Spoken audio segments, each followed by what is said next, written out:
Dr. Allison McGeer.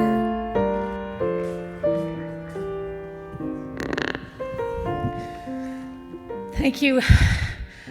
I'm undoubtedly not the first to have said this, but it is an enormous honor to even be thought of in the company of this year's laureates and all the laureates before them, and I thank you for this great honor. And then there are a couple of things that go with it. I think what I'd like this to be, actually, is not about me, because I see what is different about what I have done in research compared to many people who are laureates before me, is that I've not changed our concept of stem cells. I've not discovered drugs. I have not made groundbreaking interventions. What I have spent my research and practice career doing is sitting at the coalface in medicine, trying to move things forward, small piece by small piece, for better care of patients. And to have that work recognized and valued is enormously both validating and gratifying. And I hope it's also an inspiration to people who are looking at careers and who can see that that is as fulfilling and as satisfactory as doing many other things in medicine. I also want to say a word about, obviously, what I've done in practice has mostly been about infection prevention and control. And I feel the same way about that. Infection prevention and control is a little bit like public health in medicine, not highly valued, hard to see what the benefits are, sometimes difficult to move it forward.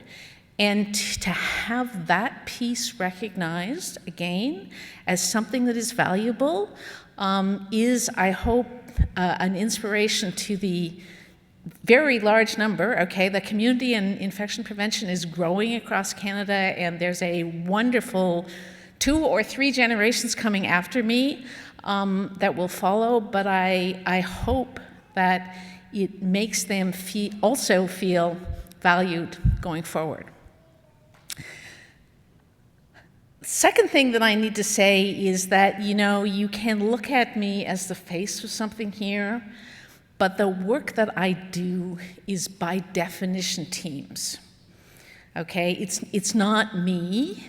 It's me and, 300, 400, 500 other investigators and equal numbers of staff, and sometimes I'm the face of it.